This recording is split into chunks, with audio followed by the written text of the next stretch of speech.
Hai, Assalamualaikum. Halo semuanya, gimana nih kabar kalian? Semoga kalian sehat selalu ya. Dan jangan lupa bersyukur buat hari ini. Oh iya, sebelumnya aku mau ngingetin nih buat kalian yang sering keluar rumah dan yang beraktivitas di luar rumah, jangan lupa pakai masker ya. Rajin mencuci tangan juga, masa jaga kesehatan aja nggak bisa, apalagi jaga hati. Oke. Jadi kenalin, nama aku Dewi Wiryansyah Putri Jelita. Aku mahasiswi dari IAIN Langsa. Saat ini aku berada di semester 4 dengan jurusan Bimbingan Konseling Islam. Nah, ini adalah podcast pertamaku untuk memenuhi tugas yang diberikan oleh Pak Dedi Surya. Nah, Pak Dedi ini adalah dosen pengampu mata kuliah psikologi sosial di kampusku. Oke, langsung aja ya teman-teman. Pada podcast kali ini, aku akan membahas tentang bystander effect. Nah, apa itu bystander effect? Yang penasaran, ikuti terus podcastku kali ini, oke? Nah, jadi seperti ini teman-teman. Coba kalian bayangin ketika kalian berada di sebuah jalan raya yang cukup ramai, namun tiba-tiba ada seseorang yang jatuh di depan kalian. Nah, apakah kalian akan membantunya? Kemudian, coba bayangin lagi dalam keadaan dan situasi yang sama, namun kali ini cuman ada kalian dan orang yang jatuh tersebut. Maka, apakah kalian akan menolongnya? Nah, oke. Jadi begini teman-teman.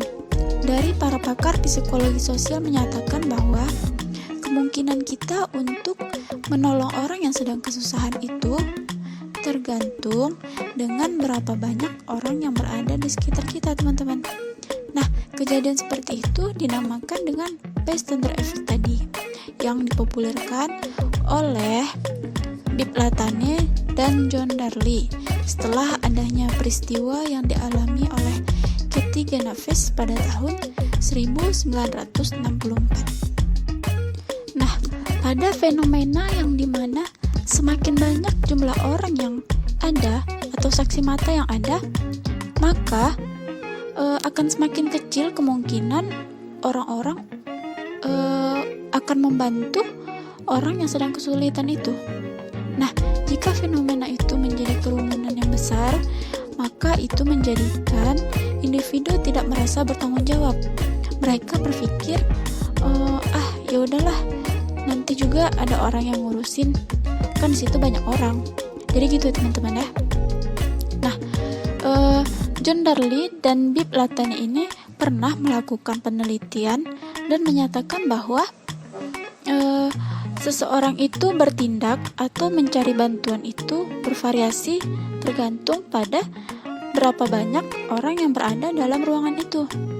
Nah, kemudian didukung lagi nih dengan eksperimen Bibb Latané sama si Rodin yang saat itu tahun 1969 menyatakan bahwa 70% orang akan membantu seorang wanita yang terkena kesusahan ketika mereka itu adalah satu-satunya saksi.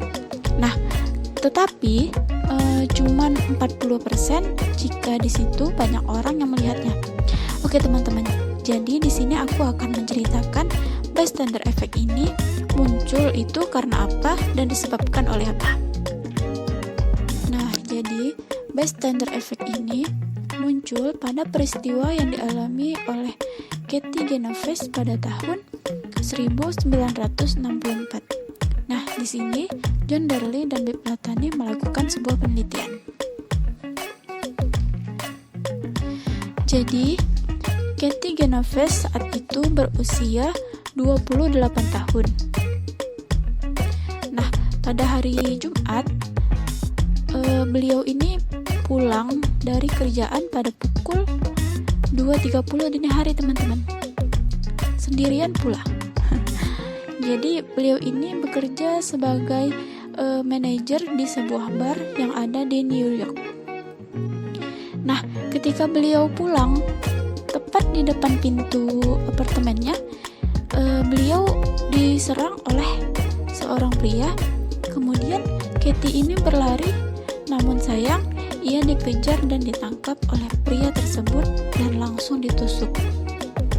Nah, Katie ini sebenarnya sudah diintai nih teman-teman sama pria tersebut pada saat dari bar tempat si Katie ini bekerja.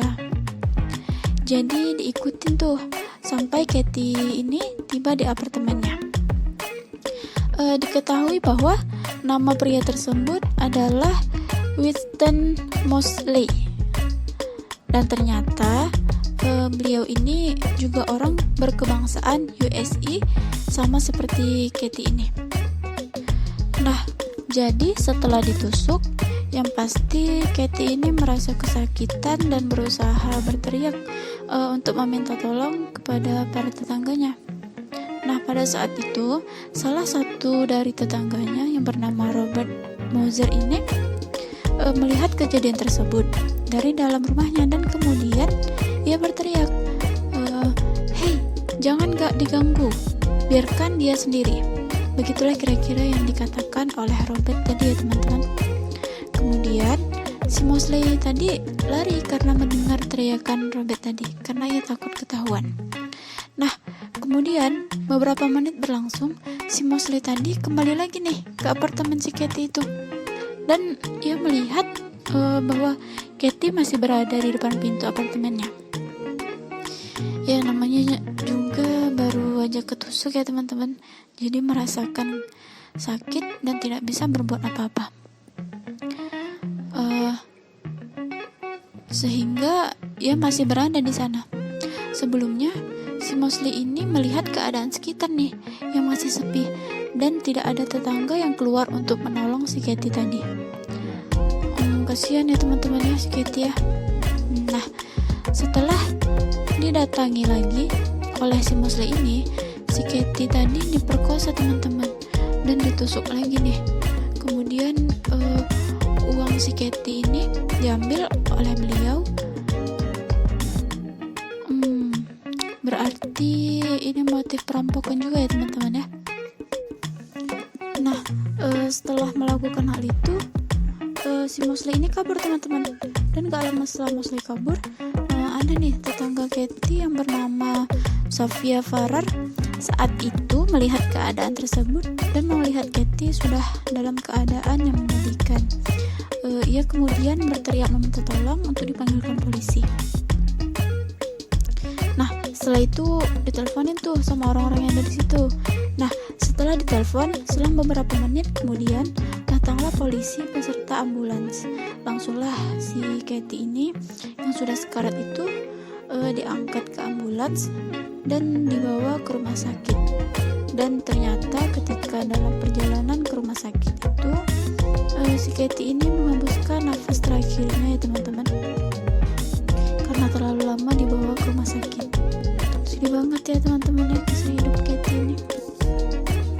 Nah, setelah itu polisi melakukan penyidikan dan bertanya kepada semua tetangganya Katie, dan ternyata ada 38 orang yang mendengar Katie ini berteriak untuk meminta tolong, namun tidak ada satupun dari mereka itu ada yang menolongin. Jahat banget ya teman-teman ya. Jadi kenapa bisa ada faktor-faktor bystander effect itu, dan apa aja sih gitu ya? Ternyata itu ada dua faktornya ya teman-teman. Yang pertama yaitu kehadiran orang lain itu menciptakan tanggung jawab. Nah, jadi karena ada banyak orang, ada banyak saksi juga, jadi individu ini merasakan tekanan untuk mengambil tindakan tanggung jawab yang dianggap harus dibagi sama. Jadi maksudnya kita nih kan orang rame, terus berada di posisi yang memerlukan bantuan, misal kecelakaan di jalan raya gitu ya teman-teman. Pasti dong kita langsung beranggapan bahwa ada orang lain kok yang nelpon polisi atau ambulans gitu ya teman-teman misalnya. Nah, pasti ada perasaan seperti itu ya teman-teman ya, dan teman-teman tuh lewat aja lah, dibiarin gitu ya. Di di sini kan banyak orang gitu teman-teman ya. Nah, lanjut, yang kedua adalah kebutuhan berperilaku dengan cara yang benar dan dapat diterima secara sosial. Jadi maksudnya ketika saksi lain tidak bereaksi, maka individu itu menganggap bahwa ini sinyal tidak diperlukan atau tidak tepat.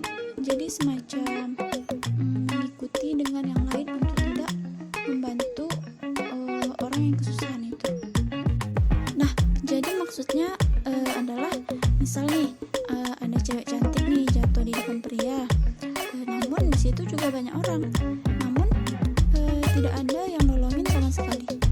Lalu cowok itu langsung beranggapan, nanti kalau aku tolongin dikira sok baik, dikira mentang-mentang cewek cantik ditolongin.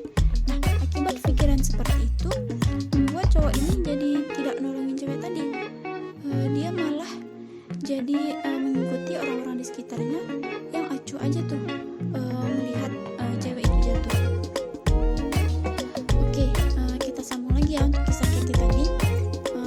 Di dalam penyidikan, tetangganya yang mendengar teriakan Katy tadi mengira bahwa Katy ini mungkin sedang bertengkar dengan kekasihnya.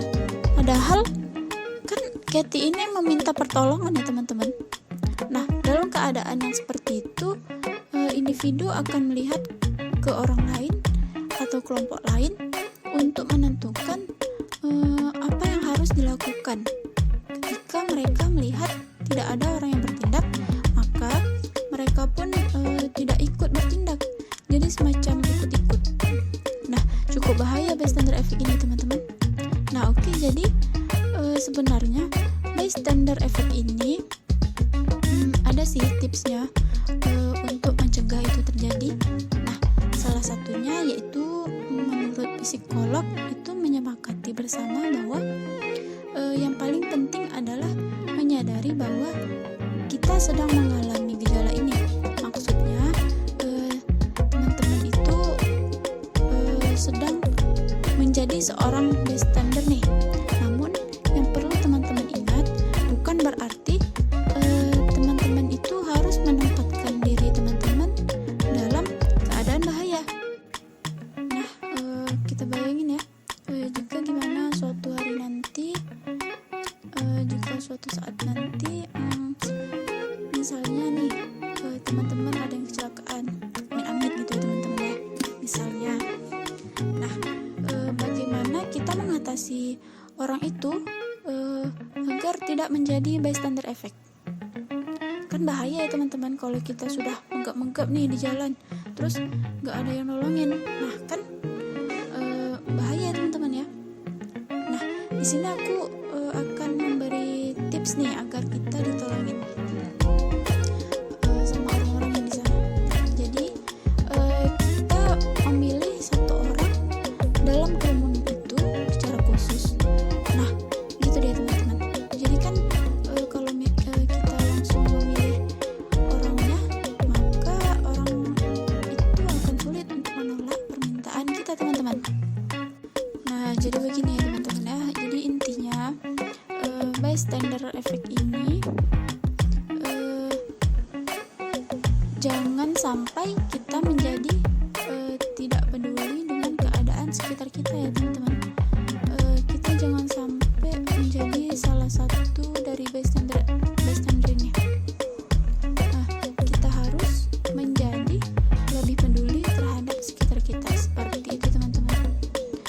Sebab kan manusia itu makhluk sosial yang tidak dapat hidup sendiri, pasti memerlukan bantuan orang lain.